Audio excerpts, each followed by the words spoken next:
దశకు చేరుకుంది. సోమవారంతో సమయం ముగియనుండటంతో పాటు రేపు శనివారం తర్వాత ఆదివారం సెలవు కావడంతో ఇవాళ భారీగా నామినేషన్లు వేసేందుకు సిద్ధమవుతున్నారు. చోటామోటా లీడర్లతో పాటు బడా నాయకులు ప్రముఖులు కూడా నామినేషన్లు వేసేందుకు ముహూర్తాలు ఖరారు చేసుకున్నారు.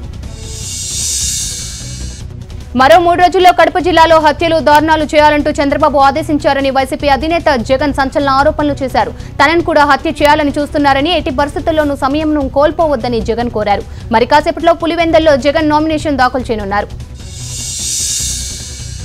తొలిసారిగా అసెంబ్లీ ఎన్నికల్లో పోటీ చేస్తున్న మంత్రి లోకేష్ మరి కాసేపట్లో నామినేషన్ దాఖలు చేయనున్నారు. మంగళగిరి నుంచి బరిలో దిగుతున్న ఆయన నామినేషన్ కు బయలుదేరి వెళ్లే ముందు తల్లిదండ్రుల వద్ద ఆశీర్వాదం తీసుకున్నారు. తండ్రి చంద్రబాబు నాయుడు, తల్లి భువనేశ్వరి కాళ్లకు మొక్కి ఆశీర్వచనాలు అందుకున్నారు. అనంతరం భార్య బ్రాహ్మణి కొబ్బరికాయతో దిష్టి తీసి నారా లోకేష్ కు ఎదురు వచ్చారు. అనంతరం లోకేష్ నామినేషన్ వేసేందుకు బయలుదేరి వెళ్లారు. సతీమణి నారా బ్రాహ్మణితో కలిసి నామినేషన్ దాఖలు చేయనున్నారు. ఏపీ సీఎం చంద్రబాబు ఇవాళ నామినేషన్ వేయనున్నారు. చిత్తూరు జిల్లా కుప్పం నియోజకవర్గానికి చంద్రబాబు తరపున ఆయన సతీమణి నారా భువనేశ్వరి నామినేషన్ దాఖలు చేస్తారు. జనసేన అధినేత పవన్ కళ్యాణ్ పశ్చిమ గోదావరి జిల్లా భీమవరం చేరుకున్నారు. నిర్మలాదేవి కళ్యాణ మండపంలో అభిమానులు, పార్టీ ప్రముఖులతో సమావేశమయ్యారు. కాసేపట్లో భీమవరం ఎంఆర్ఓ కార్యాలయంలో నామినేషన్ దాఖలు చేయనున్నారు. దీనికి సంబంధించి భీమవరంలో ట్రాఫిక్ ఆంక్షలు విధించారు. ఎంఆర్ఓ కార్యాలయం దగ్గర సిఆర్పీఎఫ్ బలగాలతో భద్రతా ఏర్పాట్లు చేశారు.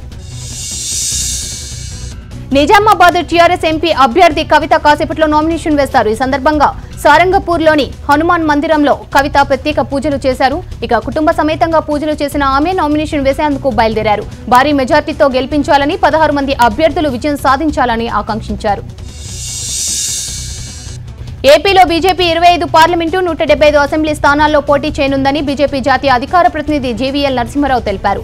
ఏపీలో ఏ ఒక్క కులానికో వర్గానికో పెద్దపీట వేయకుండా అందరికీ సముచిత ప్రాధాన్యం ఇచ్చామన్నారు. ఏపీలో విచ్చలవిడిగా ధనాన్ని వాడుతూ రాష్ట్ర రాజకీయాలను శాసించే విధంగా పలు రాజకీయ పార్టీలు ప్రయత్నిస్తున్నాయని ఆయన మండిపడ్డారు.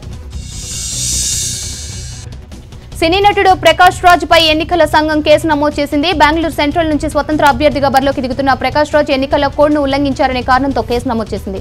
మరికొద్ది గంటల్లో ప్రకాష్ రాజ్ బెంగళూరు సెంట్రల్ అభ్యర్థిగా నామినేషన్ వేసేందుకు సిద్ధపడుతున్న తరుణంలో ఈ కేసు నమోదు చేశారు అధికారులు.